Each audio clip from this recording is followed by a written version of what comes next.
Esta es la tarde en el continente americano. Cuando anochece en Europa y amanece en Asia, así cae la tarde en el continente americano y transcurre la noche y el amanecer en el resto del mundo. La tarde fin de semana. Al aire ya una nueva emisión de la tarde fin de semana por NTN 24, el canal de las Américas. Sean todos bienvenidos. Andrés Manuel López Obrador cumple hoy su primer año en el poder. En México se registran protestas a favor y en contra de su mandato. Más presión al régimen de Nicolás Maduro. Cancilleres del Tratado Interamericano de Asistencia Recíproca, TIAR, se reúnen el próximo martes en Colombia. En el mundo hoy, miles de manifestantes se volvieron a tomar las calles de Hong Kong.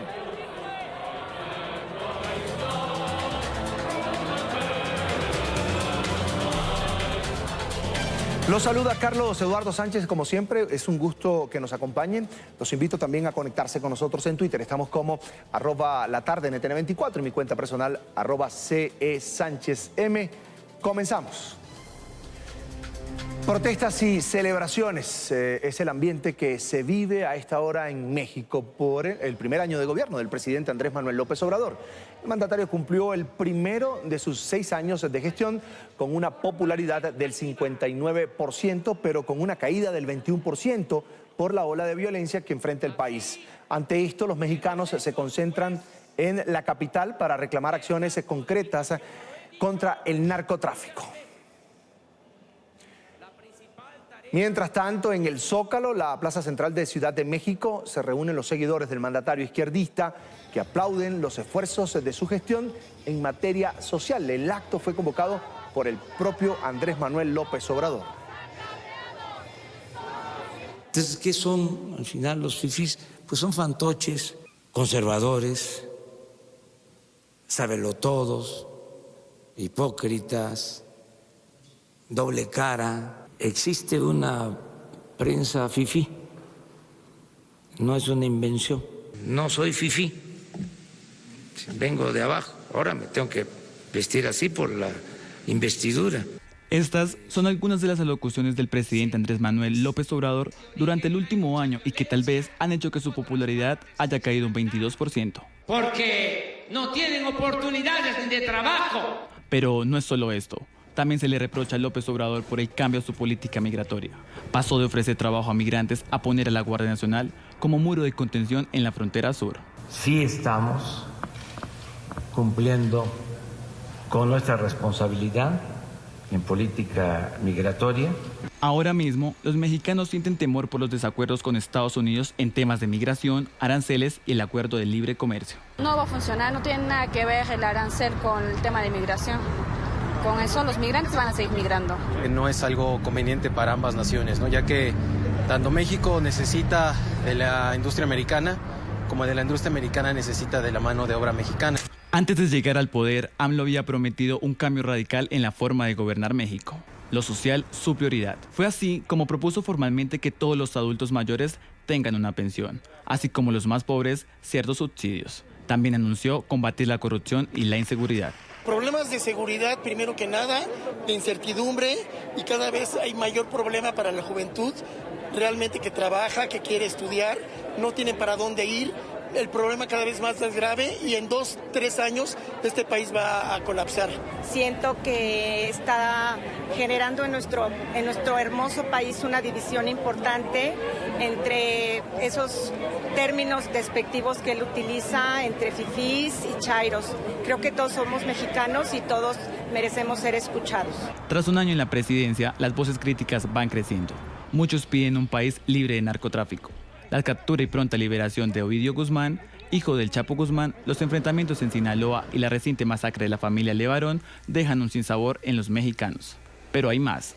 El asilo otorgado al expresidente de Bolivia, Evo Morales, y los asesinatos de periodistas constituyen una fractura a la administración del líder de Morena. Como nunca en la historia reciente de nuestro país, han sido asesinados 15 colegas nuestros sin que a la fecha haya justicia para ellos y sus deudos. Pero no todo es malo en la hoja de calificaciones del gobierno de López Obrador. Algunos ciudadanos resaltan su gestión.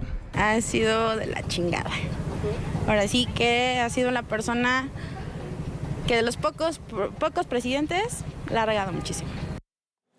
Y desde el Zócalo, Andrés Manuel López Obrador dirigió un mensaje a la multitud presente allí, también al resto del país. Reconoció que la lucha contra la criminalidad es uno de los mayores desafíos de su gobierno. Como lo he dicho muchas veces, la principal tarea del gobierno es desterrar la corrupción política. Estamos poniendo orden desde la cúpula del poder. Por eso estamos limpiando al gobierno de arriba para abajo, como se limpian las escaleras. El robo de combustibles se ha reducido en 94%. Asimismo, se prohibió la condonación de impuestos a grandes corporaciones empresariales y financieras. Todas las compras del gobierno se hacen de manera consolidada y bajo la coordinación de la Oficialía Mayor de la Secretaría de Hacienda. Este año, el ahorro por evitar la corrupción en la adquisición de bienes y servicios alcanzará la cifra de 200,000 millones de pesos. Mi primer invitado de hoy es Álvaro Ramírez, analista político y además especialista en opinión pública, y está en pantalla. Bienvenido, buena tarde. Hola Carlos, buenas tardes. Es un gusto. Vamos a comenzar, por supuesto, por los aciertos que ha tenido esta gestión de Andrés Manuel López Obrador en la presidencia de México en su primer año de gobierno. Comencemos por allí. ¿Qué aciertos ha tenido su gestión?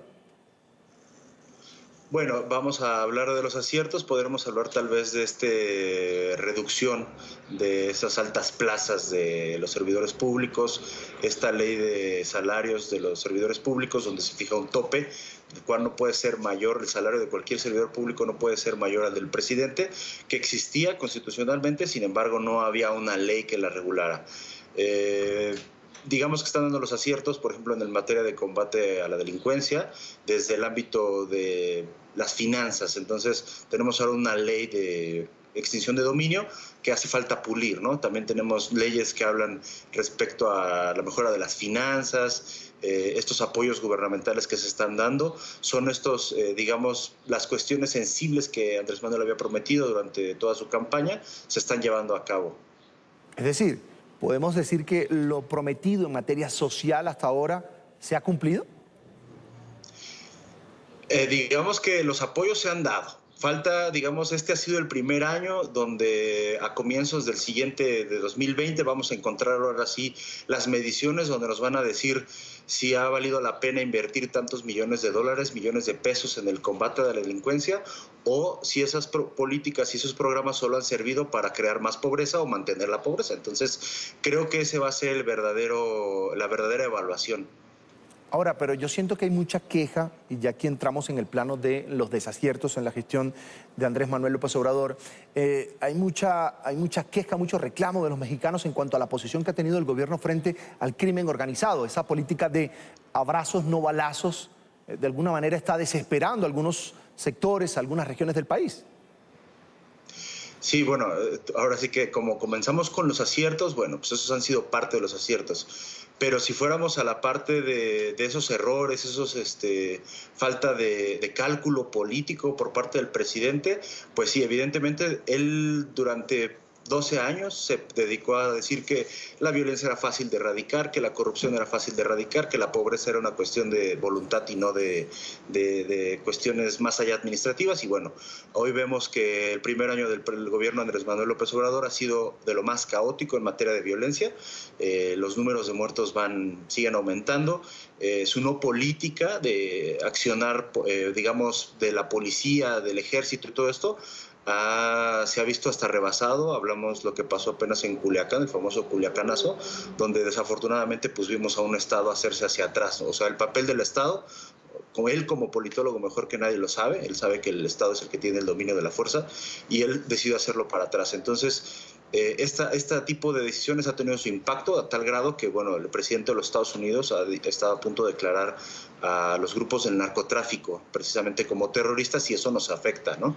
Y por otro lado, apenas el Instituto Nacional de Geografía y Estadística dijo que durante todo lo que va del año pues hemos estado en un estancamiento económico. Entonces, esas tres cuestiones que Andrés Manuel dijo que él iba a solucionar al día siguiente de que entrara al gobierno, la seguridad, el crecimiento económico y el combate a la pobreza, por lo menos dos, las más importantes, el combate a la delincuencia y el crecimiento económico, están reprobadas. Entonces, por eso me atreví a decirte que el año que viene vamos a ver si de verdad de los 50 millones de pobres que había al término del sexenio de 2012, por lo menos bajamos 1 millón o 2 millones o desafortunadamente nos mantenemos en 50 millones o si no es que hasta crecieron más. Entonces, si ese número no cambió, digamos, negativamente, o sea, en reducción de pobres, tendríamos que sus tres grandes promesas de campaña han sido un fiasco y que todo lo demás sigue siendo pues palabrería, su eterna campaña política en la que él sigue estando. Álvaro, yo vamos a entrar más en profundidad en el tema de economía o en el tema económico, pero quiero pararme allí en el tema de la inseguridad.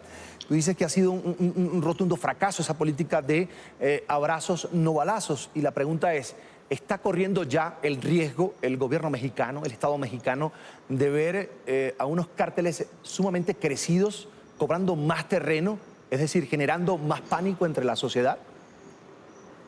Bueno, eso es un tema que no es solo de este sexenio, es un tema que se viene dando desde hace 12 años, 2 sexenios que, digamos, los cárteles están teniendo control de regiones totales, como lo pasó apenas en Sinaloa, o lo que está pasando en Tamaulipas, lo que está pasando en Guanajuato. Digamos que las acciones de los otros gobiernos era el combate frontal, o sea, mandabas más militares, más marinos, detenías cabezas, había sí enfrentamientos, muertos, pero digamos que lograbas volver a entrar en control de las regiones. Y ahora no lo vemos de ese lado. El presidente dice que los acusemos con sus mamás, con sus abuelitas para que los regañen y creo que la gente efectivamente dice, no, yo no escogí, yo no quiero, yo no voy a decirle a la mamá de un narcotraficante que se porta mal porque antes de que le avise me va a matar. Entonces creo que ese deslinde que está haciendo el presidente o esa falta de visión, porque al final del día no comprende que él ya no es el candidato, ya no es el hombre de izquierda que promete, ahora él es el hombre de Estado y él es el que tiene que asumir la responsabilidad de esas decisiones y creo que lo que le está faltando es esa falta de convicción en la toma de decisiones y que se implica que tenga que haber, pues sí, desafortunadamente en el combate a este tipo de acciones va a haber muertos. Creo que le falta esa falta de convicción. Y ya hay campanazos a nivel internacional. Por ejemplo, el gobierno de los Estados Unidos, ya tú lo mencionabas, ha dicho que está pensando el presidente Donald Trump designar a los cárteles mexicanos como grupos terroristas y esto ha generado una total alarma en México, en el gobierno, en el canciller. De hecho, va a haber una reunión, si no me equivoco, la próxima semana, esta semana que ya comienza, entre altos funcionarios del gobierno de Estados Unidos y México. Va a ser en territorio mexicano para hablar de cooperación y no intervención. Ahora, uno parece que no pudiera entender esta parte, porque cuando Estados Unidos anuncia esa decisión que está pensando tomar próximamente de designar a los cárteles mexicanos como grupos terroristas, hay tanta alarma en México por el tema de la intervención. Efectivamente, aunque hay lo que también se ha estado hablando desde los propios Estados Unidos, The Washington Post y todos estos grandes periódicos norteamericanos hablan de que efectivamente esto es un llamado de atención para el gobierno de Andrés Manuel López Obrador, pero por otro lado también es un querer llamar la atención, un volver a centrar los problemas de Estados Unidos en cuestiones externas. Antes eran los migrantes mexicanos, estos delincuentes, y ahora nos van a tachar de terroristas. Entonces, creo que también lo que está haciendo Donald Trump es un golpe desesperado por parte para llamar un poco más la atención de su campaña, pero que además de todo no se está solucionando por los canales diplomáticos adecuados. El presidente lo hace de una manera, digámoslo, irresponsable, el presidente de los Estados Unidos, al hacerlo de esa forma, y evidentemente en México pues también precisamente pues como nos pasó con el Tratado de Libre Comercio, no teníamos una estrategia sólida, una estrategia firme, y Estados Unidos nos amenaza con aranceles y entonces nos imponen una política migratoria,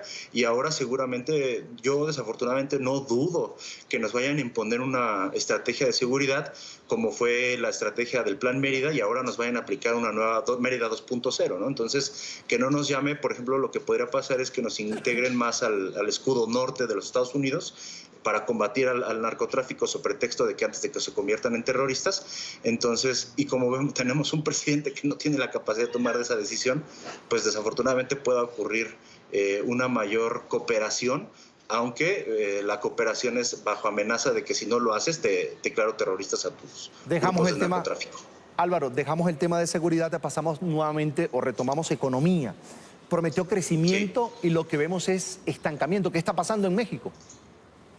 Ahí ese es un tema muy interesante porque, por ejemplo, Andrés Manuel lo que no generó fue la certidumbre hacia lo de los mercados, ¿no? Él dice, yo me encargo, él pensó, creo que su idea económica y su idea política es de hace 30, 40 años, donde el Estado era el todopoderoso y el que podía invertir en el mercado, y él decía el trabajo y todo esto, y ahora él se da cuenta, desafortunadamente después de un año, que el Estado por sí solo no puede, y que además de todo México es un país tan globalizado y tan introducido en estos mercados internacionales que la inversión extranjera, la inversión nacional se vuelve más importante que nunca, y Andrés Manuel lo primero que hace es golpea estas inversiones que ya estaban presupuestadas, ya llevaban el 50% de construcciones, el aeropuerto y otro tipo de acciones, y además de todo dice, bueno, yo voy a construir mi aeropuerto, yo voy a construir mi refinería, lo que le genera incertidumbre digamos a los inversionistas, y entonces dicen, bueno, pues entonces tú haz lo que quieras y te voy a demostrar que tengo la capacidad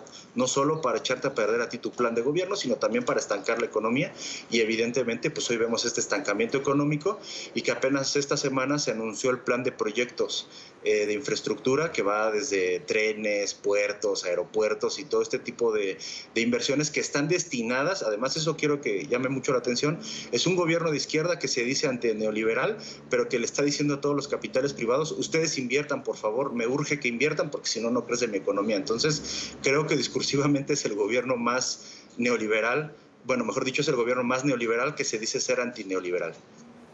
Ahora paso a política exterior, porque ya se me está acabando el tiempo, por supuesto, pero no quiero dejar pasar este tema. Andrés Manuel López Obrador, su gobierno, de alguna manera, Álvaro, se da la mano con el régimen de Venezuela o muestra indiferencia frente a la crisis que viven millones de venezolanos. Según la ONU, van a ser casi 5 millones los que habrían abandonado el país al cierre de este año y para el año 2020. Ahora, también recibe a Evo Morales, expresidente de Bolivia, que renuncia, y el gobierno de México dice que le dieron un golpe de Estado. Sí, ahí sigue siendo una cosa más discursiva. Él recibe aquí a Evo, obviamente se divide. Andrés Manuel lo único que está logrando generar, desafortunadamente para bien y para mal, es seguir dividiendo un poco más a la sociedad mexicana, a los que lo apoyan, a los que no lo apoyan. En este momento pues yo me atrevería a decir que sí, las encuestas pueden decir eso, pero probablemente estemos ya en un 50-50. Y por otro lado, la política migratoria, si alguna vez ustedes como colombianos tienen la oportunidad de venir a México, se van a dar cuenta que es nada de lo que dice el presidente. O sea, los controles migratorios para que entre un colombiano, para que entre un venezolano son exagerados. Entonces, yo creo que esa parte de decir que somos hermanos, pues es en el discurso, porque lejos de eso, si no fueras tú, Evo Morales o cualquier otro dirigente, te ponen unas restricciones impresionantes. Y sí, yo siento que él se mantiene alejado de esta imagen del presidente venezolano porque sabe que le va a generar más puntos negativos. Pero sería interesante ver qué es lo que va a pasar ahora con Evo Morales en México, que ya no está dentro, digamos, del cobijo del gobierno mexicano y que ya es una persona con asilo político en México, y que ahora viene su parte de a ver a qué se dedica, cómo se sostiene económicamente, y sobre todo ver qué es lo que va a decir el nuevo gobierno de Bolivia, si solicita su extradición, su detención, y a ver qué va a pasar, qué va a hacer México, ¿no? Entonces, eso creo que va a ser otro punto donde además de todo algunos analistas le han entendido precisamente que el gobierno de mexicano no está preparado para cuestiones, digamos, a bote pronto. Imagínense, si mañana el gobierno de Bolivia pide una orden de detención para Bolivia, México no va a saber ni qué hacer, desafortunadamente. Tema Venezuela. Del tema Venezuela, creo que aquí en México lo que insisto, es el tema que menos tocan, porque además la oposición, el Partido Acción Nacional, el expresidente Felipe Calderón y mucha gente que está empezando a resistir a este gobierno de Andrés Manuel sabe precisamente que no puede meterse con el tema de Venezuela, como apenas fue cuando vino el presidente argentino que dijo que les iba a apoyar con la compra de alimentos y una inversión económica. Andrés Manuel sabe que eso no lo puede hacer con Venezuela, porque de inmediato lo van a meter en un círculo donde Andrés Manuel no ha entrado, pero que si lo meten, entonces sí, la resistencia y la oposición a Andrés Manuel se va a lograr unir, que es lo que él dice ahorita, ¿no? La oposición está descompuesta, sí, pero si él hace ese desacierto de meterse en el círculo del presidente venezolano, sabe que en automático la oposición se logra configurar, y entonces sí, eso que no tenía lo va a tener. Álvaro Ramírez, analista político, además especialista en opinión pública. Te agradezco mucho que hayas compartido con nosotros estos minutos aquí en la tarde fin de semana. Fue un gusto. Muchas gracias, Carlos. Hasta luego. Buena tarde. Vamos así a la primera pausa para comerciales y al volver, escándalo de corrupción en Venezuela. El presidente interino Juan Guaidó anunció que habrá una intervención y reestructuración de la Comisión de Contraloría del Parlamento venezolano. Tenemos esto y más en minutos aquí en la tarde. Ya estamos de vuelta con más de la tarde fin de semana. Un escándalo sacude al Parlamento venezolano. El presidente interino Juan Guaidó anunció un remesón en la Comisión de Contraloría por presunta corrupción. El día martes 3 tendremos un consejo importante de lo que es el TIAR, de lo que es el Tratado Interamericano de Asistencia Recíproca, donde en anterior convocatoria se dio claridad a la penetración de grupos irregulares, mafias en Venezuela, pero también narcotráfico y lavado de dinero. El martes 3 estaremos entonces comisionando al Borges, al comisionado para Relaciones Exteriores de Venezuela, y también al embajador TIAR, no solamente llegar los nombres y datos importantes de esta investigación, sino ratificar lo que ha sido la presión del Parlamento a todas las investigaciones que se han llevado desde hace más de 3 años para poder develar la trama de corrupción de la dictadura, para poder develar la trama de corrupción y mafias que ha puesto en hambre al pueblo de Venezuela. Colombia albergará la 30ª reunión de consulta de ministros de Relaciones Exteriores sobre el Tratado Interamericano de Asistencia Recíproca TIAR. El próximo martes, 3 de diciembre, Bogotá será la sede de esta importante instancia diplomática en cabeza de la canciller colombiana Claudia Blum como presidenta del órgano consultivo, al ser Colombia un país líder en la convocatoria y la activación de este mecanismo para el caso de Venezuela.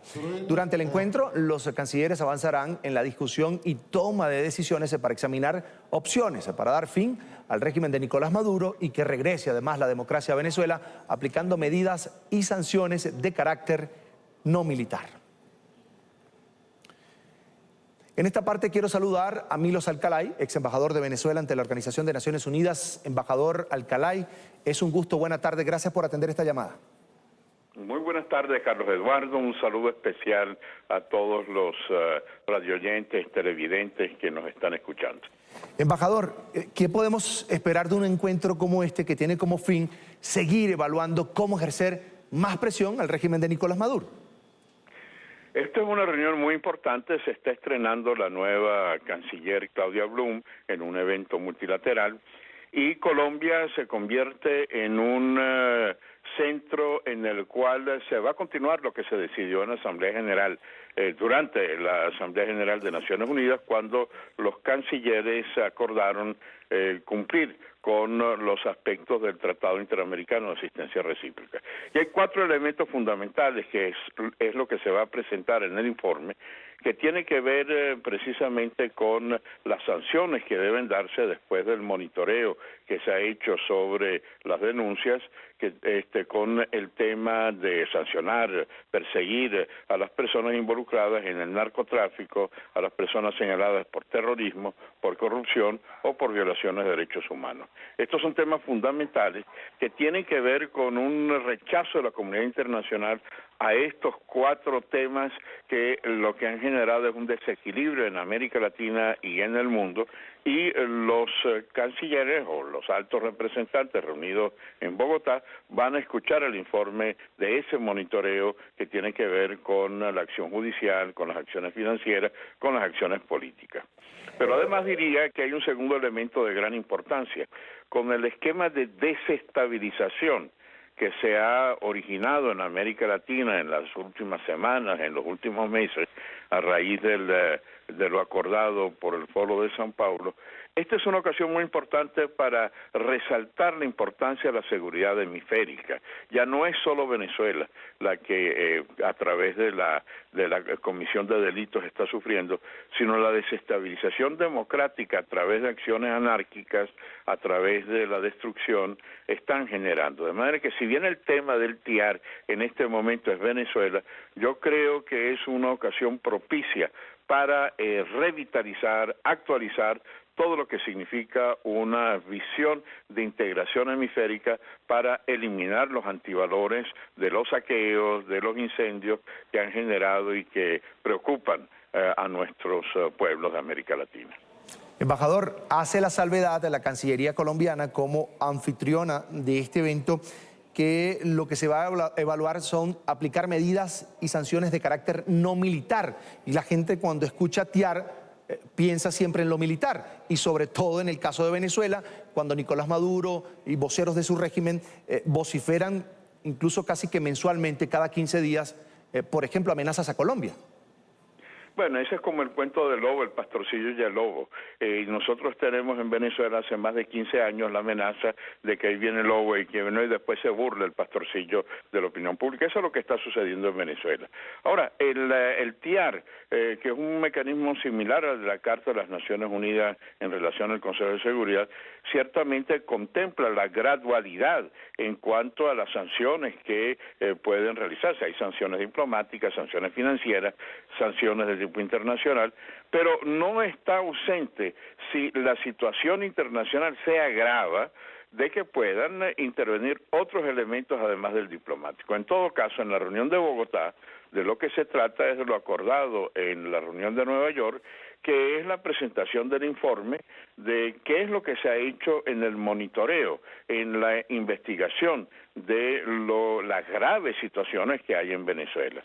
Es decir, yo creo que este es un primer paso. Ahora, eso no excluye, si la situación se agrava, si la situación continúa, de que pueden aplicar algunas disposiciones adicionales. De manera que el tema, vuelvo a insistir, en estos momentos es continuar lo que se acordó en Nueva York. ¿Qué es lo que se va a acordar en Bogotá? Depende de los resultados de este informe de los expertos, de los especialistas. En materia de seguridad, embajador, Nicolás Maduro, el régimen de Venezuela, ¿realmente representa una amenaza para la región? Sobre todo viendo que en esta agitación que hay en la región, en varios países, comenzó en Ecuador, está ahora en Chile, se intentó en Colombia y siempre hay un elemento allí. Algunos venezolanos que fueron incluso detenidos portando dinero, es decir, dólares, miles de dólares. Siempre se ha dicho que el régimen de Nicolás Maduro, su estrategia, el régimen de Cuba, estarían detrás de esta desestabilización. Pero bueno, no se trata de especular o de generar mecanismos de política ficción. Basta con ver y leer los documentos aprobados en la reunión del Foro de San Paulo realizada en Caracas, en donde claramente señalan la búsqueda de la desestabilización de los regímenes democráticos. Es decir, el colapso de todo el movimiento del siglo XXI con la salida de Dilma Rousseff, de Lula, de Kirchner, de Lugo, de Rafael Correa, de todo lo que se ha vivido en América Latina, generó una especie de pérdida de brújula hasta que se reunieron en Caracas y acordaron desestabilizar. Ahora, ciertamente la gravedad de la situación nos obedece a factores múltiples. No es dentro de un sistema democrático perfectamente posible, lógico, que hayan protestas populares. Perfectamente posible que a través del Estado de Derecho se busquen mecanismos de elegir a nuevas autoridades. Pero lo que ciertamente se esconde y no se señala es toda la desestabilización a través de saqueos, a través del pillaje, a través de las turbas violentas que se están generando y que han han provocado algunas reacciones que por supuesto tienen que estar acordadas con el Estado de Derecho, pero que están, insisto, esto no es política ficción, es una realidad que han fijado los criterios de desestabilización para tratar de regresar al poder, como lo tuvieron en la época del ALBA, como lo tuvieron con la desestabilización, trataron de estabilizar a la OEA o desestabilizaron a Mercosur o a UNASUR. Es decir, hoy en día, por eso es tan importante una reunión de líderes democráticos, porque el problema no se soluciona solo en Chile o en Ecuador o en Bolivia o en Colombia o en Venezuela. El tema del TIAR es para Venezuela, pero ha llegado el momento en que hay que reunir a los jefes de Estado de América Latina, de los estados democráticos de América Latina, porque lo que hay es un proceso de desestabilización anunciado. Es Milos Alcalay, ex embajador de Venezuela ante la Organización de Naciones Unidas. Como siempre, embajador, es un gusto conversar con usted. Gracias por haber atendido esta llamada. Muchas gracias, Carlos Eduardo. Muy buenas tardes. Buenas tardes. Mientras tanto, los ciudadanos venezolanos denuncian que la impunidad en el país crece a diario. Desconfían de un sistema de justicia en el que aseguran el 99% de los casos no son resueltos. También los diputados señalan que la corrupción al interior de la justicia es alarmante. Nuestro periodista en la capital venezolana, Luis Alejandro Laya, tiene más información. Luis, buena tarde. Hola, buenas tardes. En Venezuela la impunidad ha alcanzado cifras gravísimas. El 99% de los delitos que hoy se cometen y son denunciados no llegan a instancias judiciales. Esto según cifras del propio Tribunal Supremo de Justicia que hoy controla Nicolás Maduro, las cuales desde la Asamblea Nacional aseguran son sumamente graves y generan que los ciudadanos ni siquiera denuncien los delitos que se cometen en el país por falta de confianza. Según Michael Moreno, solamente 1 de cada 100 de esos crímenes tiene sentencia porque son cómplices de la impunidad.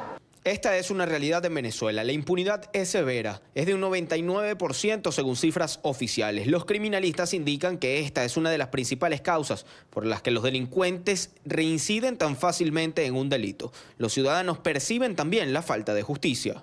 Yo por ciertos casos que he tenido, inclusive he sido víctima acá de 2 robos de vehículos y en ninguna de las 2 ocasiones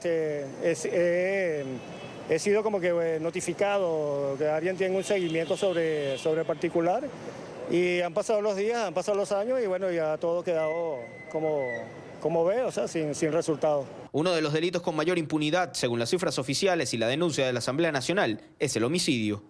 81.4 por cada 100.000 habitantes es el índice de homicidio en nuestro país. Para Delsa Solórzano, la impunidad comienza por el Estado, que según Michelle Bachelet ha cometido violaciones a los derechos humanos. Donde se habla de más de 7.000 ajusticiamientos extrajudiciales en manos de funcionarios de seguridad del Estado, donde se habla de cualquier tipo de tropelías cometidos por el FAE, por el SEBIN, por DIGESIN y por distintos cuerpos armados. Hoy el sistema judicial está corrupto. Según la ONG Acceso a la Justicia, un gran número de miembros del sistema penal debe ser removido. Que tenemos un sistema que es simplemente de represión o de servicio al poder, donde quien está en la cárcel o quien está preso no necesariamente debe estarlo. Esto repercute en la denuncia. Los ciudadanos no confían en los procesos y aseguran que es costoso poder ser escuchado y que se investigue un crimen. Muy vendida. Está vendida en todo ámbito. Y los que no podemos, ¿cómo hacemos? ¿Cómo hacemos los que no tenemos ese medio para poder pagar una buena justicia? Señalan que mientras se mantenga la corrupción dentro del sistema judicial, los ciudadanos no confiarán ni en las policías ni en los tribunales. Señalan que cada vez serán menos los delitos denunciados. Esto porque los ciudadanos prefieren no perder su tiempo realizando todos estos trámites, cuando saben que igual los culpables no pagarán. Desde Caracas, Venezuela, para la tarde de NTN 24, Luis Alejandro Laya. Hasta pronto, Luis. Una buena tarde para ti, por supuesto. Hoy se conmemora el Día Mundial de la Lucha contra el SIDA y queremos hablar del caso Venezuela, porque los medicamentos no están garantizados en su totalidad para los pacientes contagiados. El régimen de Nicolás Maduro no ha cumplido con lo que manda, con lo que dicta la Constitución en cuanto a garantizar el tratamiento. Son al menos 130.000 pacientes que lo requieren. El esfuerzo de las fundaciones y organizaciones no gubernamentales no es suficiente para cubrir la demanda. El desabastecimiento de antirretrovirales se ha ido corrigiendo. Sin embargo, no todo está controlado. Los especialistas sugieren que hayan más opciones terapéuticas. Una sola no es suficiente. Tenemos una opción terapéutica y algunas otras acompañadas que podemos usar, pero el deber ser es que podamos tener diferentes, como decir, herramientas para usar a los pacientes, porque no todos los pacientes son iguales, no todos los pacientes necesitan un mismo esquema. La responsabilidad es compartida. No solo el Estado es quien debe preocuparse, es el paciente el más interesado en acudir a los servicios a buscar ayuda. Si no hay la autorización del médico para cambiar los esquemas de uno a otro, porque hay uno más nuevo, porque hay uno mejor, no se lo va a dar la farmacia. La situación es precaria para los exámenes de carga viral y los CD4, que permiten controlar el grado de infección en pacientes con VIH. Para ver cómo está su estado inmunológico y cómo está el seguimiento del control de la viremia, pero estamos tratando de cada vez concientizar y recordarle al Estado que eso es un deber que hay que hacer. Tener VIH no es sinónimo de muerte y es allí donde los artistas tratan de crear conciencia a la población que vive con esa condición. También promueven el uso del preservativo. Lo más importante es prevenir y no llegar a pasar por eso. Aquí en Venezuela yo creo que las personas que tienen esta condición es grave porque no se consiguen los medicamentos y cuesta muchísimo. Entonces a veces se tienen que ir a otros países. Los artistas siempre han trabajado en pro de la salud y este año están más comprometidos que nunca. Buscando la manera de llevar las herramientas a los sitios más recónditos en donde no lo hay, en donde ni siquiera se percibe, ni siquiera se habla. A pesar de las carencias, la Organización Mundial de la Salud realizó un importante donativo para pacientes venezolanos. Dolutegravir, que es el medicamento de elección a nivel mundial y gracias al Plan Maestro tenemos disponibilidad actualmente en Venezuela.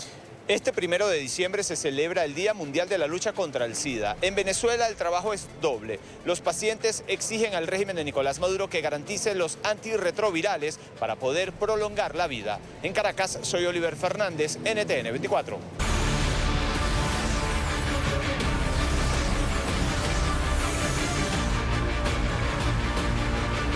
Revisamos a esta hora otras noticias del mundo. Hoy comenzamos en Hong Kong, donde manifestantes pro democracia entonaron el himno nacional de los Estados Unidos.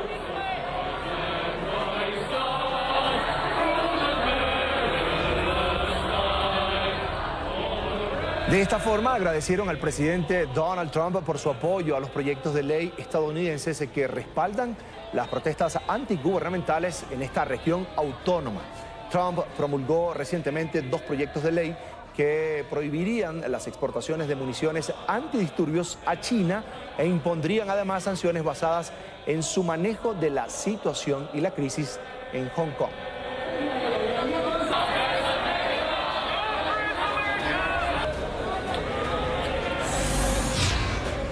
Ahora hablamos de los héroes de Londres. Así elogia la prensa británica a los transeúntes que arriesgaron sus vidas para neutralizar al atacante que asesinó a 2 personas e hirió a otras 3 esta semana en London Bridge. Un grupo de personas que caminaba por el lugar se percató de la agresión e inmediatamente corrió para desarmar al terrorista antes de que llegara la policía. Un cocinero de origen polaco fue uno de los protagonistas. El hombre, identificado como Lucas, se enfrentó al agresor en el puente. Otra de las personas que ayudó a desarmar al atacante fue Thomas Gray, un guía turístico que forzó al terrorista a soltar el cuchillo que llevaba en sus manos. Las autoridades reconocieron además la valentía de estas personas. Vimos un ejemplo de lo peor de la humanidad en las acciones de este terrorista, pero también lo mejor de la humanidad. Todos los días hay milagros que ocurren cuando las personas actúan de manera extraordinaria. Lo que vimos ayer fueron ciudadanos comunes y corrientes, incluyendo londinenses que son de origen polaco, que actuaron de manera extraordinaria y estoy realmente orgulloso de ellos. Y no cesa la tragedia humana en las costas de Italia. La Guardia Costera italiana sigue adelante con la búsqueda de cuerpos tras el naufragio de una embarcación de migrantes el pasado 23 de noviembre. El barco en el que viajaban un número aún indeterminado de migrantes se hundió cerca de las costas de la isla de Lampedusa. En lo que va del año, cerca de 1000 personas que pretenden llegar a territorio europeo han perdido la vida en el mar Mediterráneo.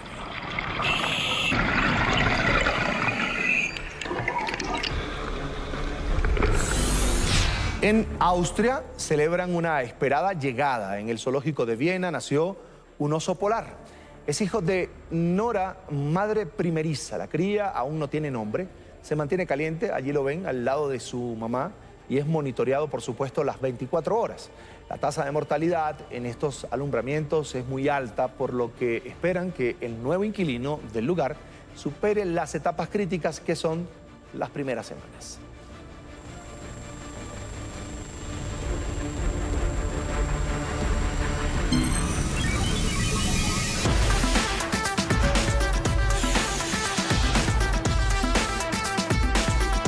A esta hora hacemos un repaso también por los videos más vistos de la semana. Luego de graves inundaciones en Venecia, el siguiente video se hizo viral. Muestra cómo un hombre disfrazado de Papá Noel cae a un canal ubicado en la zona inundada mientras se grababa con su celular.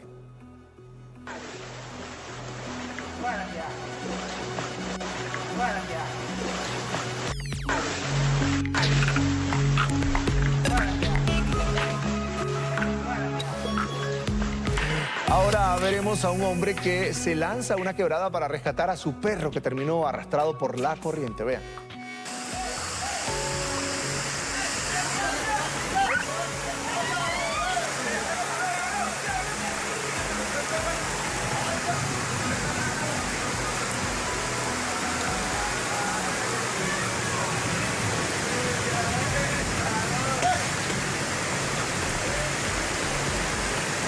¡Ey, anda, ayúdalo!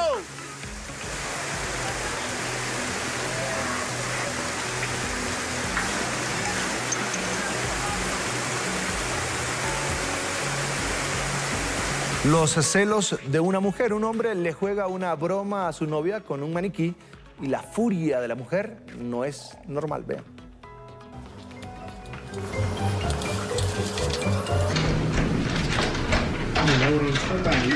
Relax. That's all you gotta do is relax.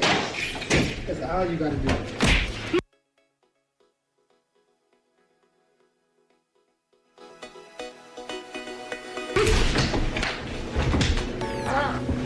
I'm so tired. Un oso se acerca a un vehículo y abre la puerta como si el coche fuera suyo. Además, se queda atrapado dentro del coche y tienen que ayudarlo a salir. Dick, seriously. Dick, oh God.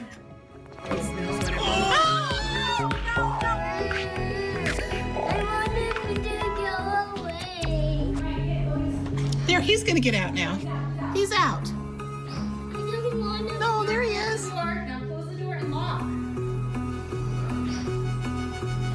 Finalizamos con otro oso que se acerca a una mujer para acariciarle el cabello y conquista los corazones no solo de esa mujer, sino de los usuarios.